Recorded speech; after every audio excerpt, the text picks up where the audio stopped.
नमस्कार। क्या वो जो चीज मिली है जिसके ऊपर बनारस की अदालत ने आदेश पारित किया है, वो शिवलिंग है या फव्वारा? मैं आपको तस्वीर दिखाना चाहता हूं दोस्तों।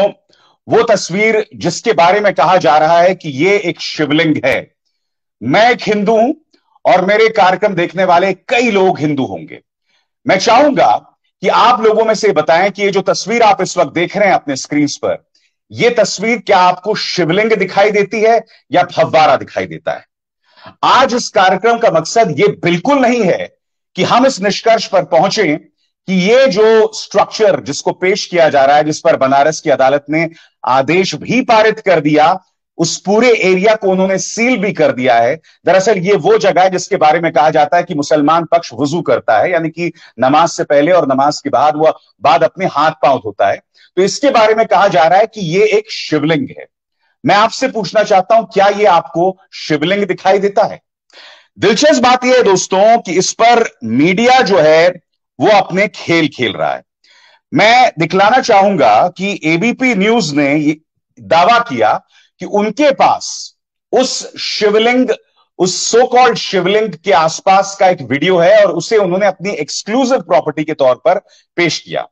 उनकी एक एंकर क्या कह रही है, मैं आपको पढ़ के सुनाना चाहता हूं, जो आपके स्क्रीन पर है। ज्ञान व्यापी मस्जिद में बने उस वुजू खाने की तस्वीरें हैं ये, जहां शिवलिंग होने का दावा किया जा रहा है। मैं आपको बता दूं कि इस पत्रकार ने एक वीडियो पेश किया है, मगर दिलचस्प बात यह है दोस्तों कि वीडियो जो इन्होंने पेश किया है, जिसे वो अपना एक्सक्लूसिव बता रहे हैं, वो अधूरा वीडियो पेश किया है। अधूरा मतलब उन्होंने वो जो स्ट्रक्चर है, जो अभी थोड़ी देर पहले मैंने आपको दिखाया, जिसके बारे में दावा किया जा रहा है कि वो शिवलिंग है, उस एंकर ने यह नहीं दिखाया। उन्होंने सिर्फ उसके आसपास की तस्वीरें दिखाई, जबकि पूरा वीडियो कुछ और है। और मैं आपको बता दूं कि फैक्ट चेकर जुबैर ने उनसे अपील की है कि hello Rubika Liyaqat ji, please show full video.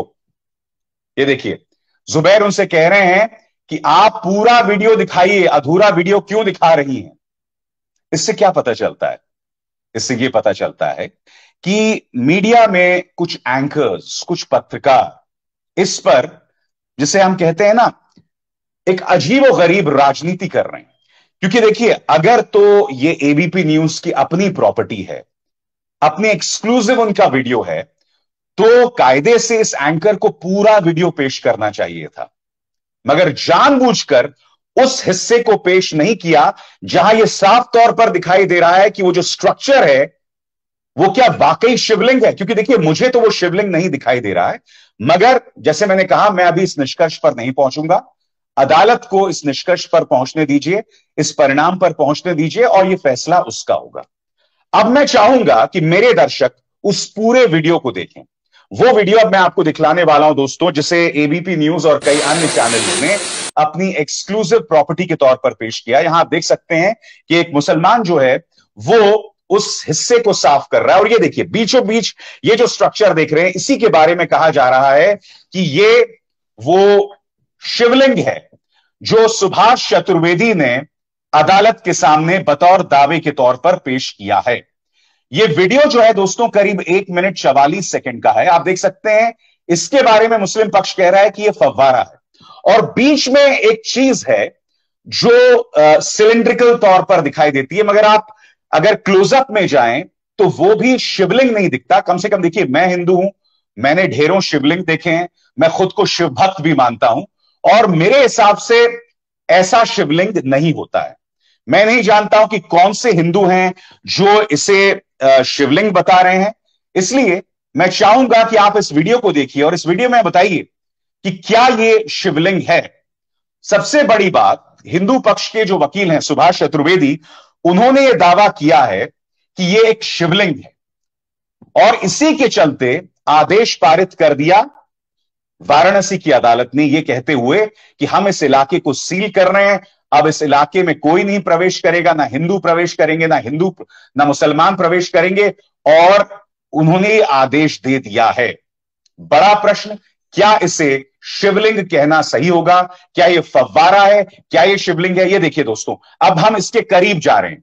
अब ये जो चीज देख रहे हैं आप, ये सिलिंड्रिकल है, मतलब आपको शिवलिंग के तौर पर बेशक दिखाई देता है, मगर जो इसके ऊपर एक छोटा सा चीज आप दिखाई दे रहे हैं, अमूमन आप शिवलिंग पर ऐसी चीजें नहीं देखते हैं। मैं बात स्पष्ट कर दूं, मैं अभी इस जो है निष्कर्ष पर नहीं पहुंच रहा हूं कि यह शिवलिंग है या फव्वारा है। यह जो है काम है अदालत का, और हमें किसी निष्कर्ष पर नहीं पहुंचना चाहिए।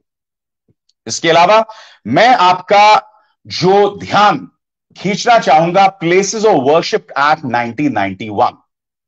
कल जो बनारस की अदालत ने आदेश दिया है दोस्तों, कहीं ना कहीं बनारस की अदालत के आदेश और प्लेसेस ऑफ एक्ट 1991 का जो आदेश है, उसमें एक विरोधाभास दिखाई दे रहा है, और मैं आपको पढ़ के सुनाना चाहता हूं वो क्या कहता है। क्या है प्लेसेस ऑफ वर्शिप एक्ट 1991? क्या है उपासना स्थल अधिनियम 1991? यह कानून तत्कालीन प्रधानमंत्री पीवी नरसिम्हा राव की कांग्रेस सरकार के समय बना था। इस कानून के मुताबिक 15 अगस्त 1947 से पहले मौजूद किसी भी धर्म के उपासना स्थल को किसी दूसरे धर्म के उपासना स्थल में नहीं बदला जा सकता। अगर कोई ऐसा करने की कोशिश करता है तो उसे जेल भी हो सकती है। यानी कि 15 अगस्त 1947 को जैसी स्थिति थी वैसे ही उसे माना जाएगा। इसका मतलब हुआ कि मंदिर मंदिर रहेगा और मस्जिद मस्जिद, और हम उसे परिवर्तित नहीं कर सकते। मगर ये जो 1991 का एक्ट है दोस्तों, मैं आपको बतलाना चाहूंगा, ये राम मंदिर यानी कि बाबरी को तोड़ के जो वहां पर राम मंदिर बनाया जा रहा है अदालत के आदेश के बाद, सुप्रीम कोर्ट के आदेश पर, उस पर यह लागू नहीं होता। मगर 1947 से पहले जितने भी धार्मिक स्थल थे वो वैसे के वैसे बने रहेंगे, आप उसे परिवर्तित नहीं कर सकते। ये 1991 का एक आदेश देता है। अब मैं आपको यह भी बता दूं कि इसे चुनौती देने वाली 2 याचिकाएं हैं, यानी कि अभी यह मामला अदालत में है। मगर अब मैं आपको एक बहुत दिलचस्प बात बताने वाला हूं दोस्तों। क्या आप जानते हैं कि जब राम मंदिर पर फैसला आया था जिसमें हिंदू पक्ष की जीत हुई थी, तब 5 सदस्यों के जजेस ने क्या कहा था? मैं आपको पढ़ के सुनाना चाहता हूं दोस्तों।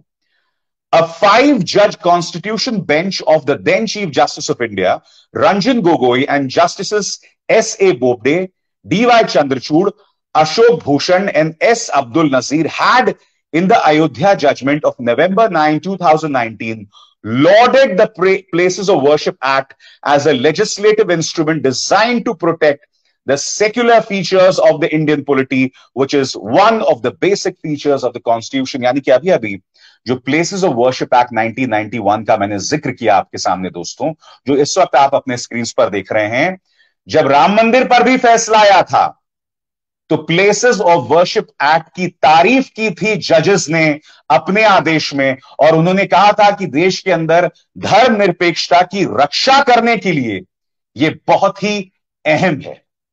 यानी कि सुप्रीम कोर्ट के अंदर प्लेसेस ऑफ वर्शिप एक्ट 1991 की तारीफ की गई थी। अब बनारस की अदालत ने जो आदेश दिया है वो कहीं ना कहीं प्लेसेस ऑफ वर्शिप एक्ट के खिलाफ जाता दिख रहा है, उसके खिलाफ जाता दिख रहा है। प्लेसेस ऑफ वर्शिप एक्ट, जिसे हिंदी में कहते हैं उपासना स्थल विशेष उपबंध अधिनियम 1991। दोस्तों, हो क्या रहा है कि जैसे ही हिंदू पक्ष के वकील सुभाष चतुर्वेदी ने दावा किया कि शिवलिंग मिल गया, उसके बाद आपको याद होगा कि उत्तर प्रदेश के उप मुख्यमंत्री केशव प्रसाद मौर्य सामने आ गए और उन्होंने इसे हिंदू पक्ष की जीत बतला दिया। अब यह बहुत अजीबोगरीब बात है, जब मामला अदालत में विचाराधीन है, क्या इस तरह का दावा किया जाना चाहिए? और अभी अभी मैंने आपको दिखाया, आप फिर से खुद से देखिए उस स्ट्रक्चर को। आप मुझे बताइए, क्या आपको किसी भी सूरत में यह शिवलिंग दिखाई दे रहा है? और जो बीच में भी, वो जो आपको आसपास जो एक चीज दिखाई दे रही है, उसके बीच में भी जो स्ट्रक्चर है, शिवलिंग ऐसा नहीं होता है। शिवलिंग के ऊपर किसी तरह का कोई स्ट्रक्चर नहीं होता है, किसी तरह की कोई बनावट नहीं होती जो कि उसमें दिखाई दे रही है।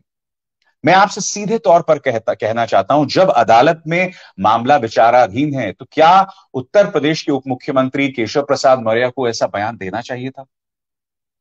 मैं आपको एक वीडियो दिखा रहा हूं दोस्तों। आपकी स्क्रीन पर वो वीडियो आएगा, वो वीडियो चलता रहेगा, मैं उसकी बात करूंगा। आप जानते हैं वीडियो कहां का है? ये वीडियो है 1990 अमेरिका का। क्या होता है कि वहां पर पार्क के अंदर शिवलिंग जैसा दिखने वाला ये स्ट्रक्चर वहां के हिंदुओं को दिखता है और हिंदू लोग जो हैं इसकी पूजा करना शुरू कर देते हैं। मैं आपको बता दूं, ये दरअसल 1990 की CNN की रिपोर्ट है। बाद में पता चलता है कि यह शिवलिंग नहीं था, यह ट्रैफिक डिवाइडर था। यानी कि ट्रैफिक को रोकने के लिए, ट्रैफिक को संतुलित करने के लिए, ट्रैफिक के संचालन के लिए इसका इस्तेमाल होता है, जो सिर्फ शिवलिंग की तरह दिखता है। मगर क्या हुआ था कि हिंदुओं ने वहां पर पूजा अर्चना शुरू कर दी। उस पार्क के अंदर मंदिर जैसा माहौल बन गया। बाद में प्रशासन को हस्तक्षेप करना पड़ा, यह बोलना पड़ा कि भैया यह शिवलिंग नहीं है, यह शिवलिंग नहीं है, यह एक ट्रैफिक डिवाइडर है। अब मैं आपसे पूछना चाहता हूं, ये जो वीडियो आप देख रहे हैं CNN का अपने स्क्रीन पर, जो कुछ देर पहले सुभाष चतुर्वेदी ने अदालत को बताया था कि जो स्ट्रक्चर उसे मिला है वो एक शिवलिंग है। मैं उम्मीद करता हूं दोस्तों, जिस तरह से अमेरिका में ये जो गड़बड़ हुई थी, जिसमें हिंदू पक्ष जो है वो ट्रैफिक डिवाइडर की पूजा करने लगा था, वो स्ट्रक्चर, वो जो एक स्ट्रक्चर है जो शिवलिंग नहीं था, कहीं इसी तरह का मजाक सुभाष चतुर्वेदी की जानकारी के जरिए तो नहीं होगा। मैं एक बार फिर स्पष्ट कर दूं, मैं किसी भी कीमत पर नहीं कह रहा हूं कि वो जो स्ट्रक्चर है वो मंदिर है या फव्वारा है। मैं स्पष्ट कर दूं कि यह फैसला अदालत को करना है, यह फैसला आप और हम नहीं कर सकते हैं। यह मामला बहुत ही संवेदनशील है और इसमें किसी भी तरीके से भड़काऊ बयान नहीं देने हैं। सबको संयमित रवैया बरतना है। मैंने इससे पहले भी आपके सामने संगीत सोम की चर्चा की थी, भाजपा के नेता संगीत सोम, जिन्होंने यह कहा था कि 1992 में जो बाबरी के साथ हुआ था, 2022 में वही होने वाला है ज्ञान व्यापी के साथ। मेरे हिसाब से यह निहायत ही भड़काऊ बयान है। उन्हें ऐसा बयान नहीं देना चाहिए और ऐसा बयान उन्हें इसलिए नहीं देना चाहिए दोस्तों, क्योंकि आप जानते हैं कि बाबरी जब ढहाया गया था तो उसके बाद जो दंगे हुए थे और देश के अंदर जो आतंकवादी हमले हुए थे, उसमें हजारों लोगों की जानें गई थी। इसलिए मुझे लगता है कि संगीत सोम का बयान निहायत ही गैर जिम्मेदाराना था। उसी तरह से कई अन्य नेता भी इस पर राजनीति कर रहे हैं। मसलन असदुद्दीन ओवैसी, ओवैसी साहब महाराष्ट्र चले गए और उन्होंने औरंगजेब की कब्र पर जाकर माथा टेका।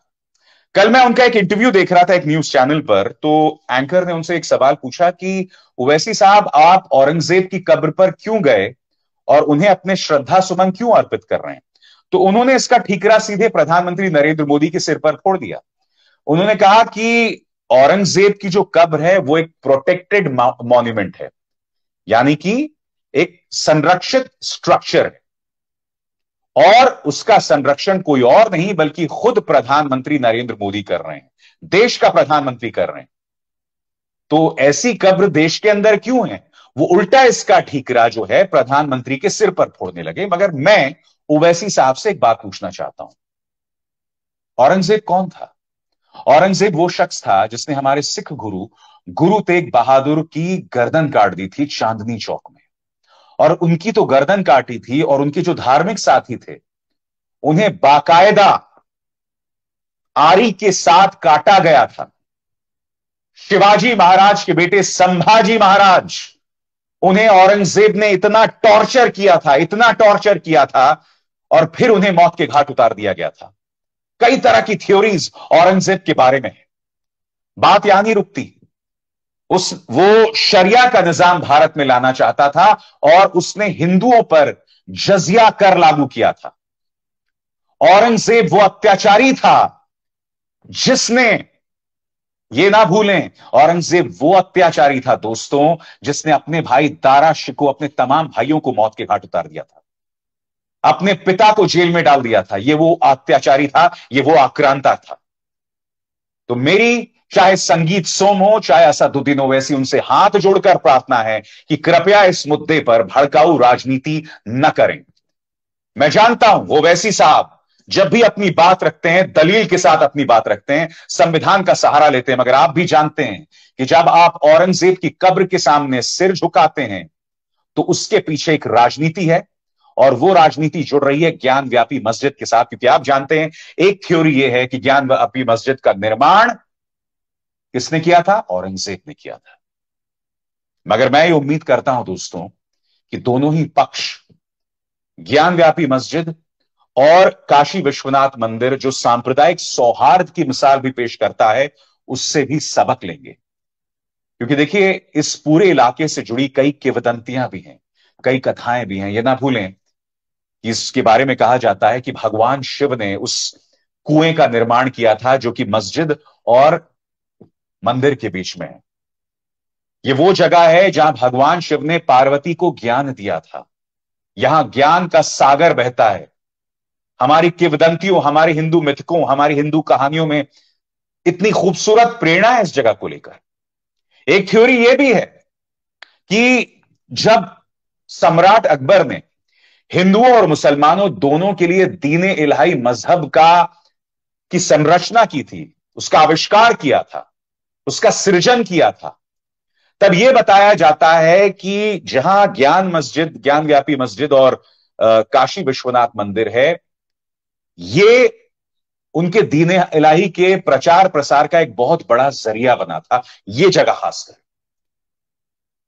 तो मेरे हिसाब से कहने को इसके जरिए टकराव पैदा किया जा रहा है, मगर मैं और मेरा दिल यह कहता है कि यह जो है वो हिंदुओं और मुसलमानों की एकता का प्रतीक भी बन सकता है। इसलिए मेरी राजनेताओं से अपील कि इस मुद्दे पर गंदी और घटिया राजनीति करने से बाज आएं। देश इसकी कीमत नहीं चुका सकता। हमारे सामने महंगाई, बेरोजगारी जैसी समस्याएं मुंह बाहे खड़े हैं। आप जानते हैं, श्रीलंका में पेट्रोल खत्म हो गया है। श्रीलंका के अंदर भी इसी तरह से गंदी राजनीति की जाती थी, सांप्रदायिक राजनीति की जाती थी, लोगों का ध्यान भटकाया जाता था नकली राष्ट्रवादी मुद्दों में, और आज उनका क्या हालत है आप देख रहे हैं। मेरी आप सबसे अपील कि किसी भी मुद्दे को अपने बीच तनाव की वजह, टकराव की वजह ना बनाइए। वो शिवलिंग है, फव्वारा है, इसका फैसला अदालत करेगी। मगर मीडिया को अपना गंदा खेल मत खेलने दीजिए, राजनेताओं को अपना गंदा खेल मत खेलने दीजिए। आप और हम, हमारे अपने परिवार हैं, हमें इस घटिया सोच से खुद को दूर रखना होगा।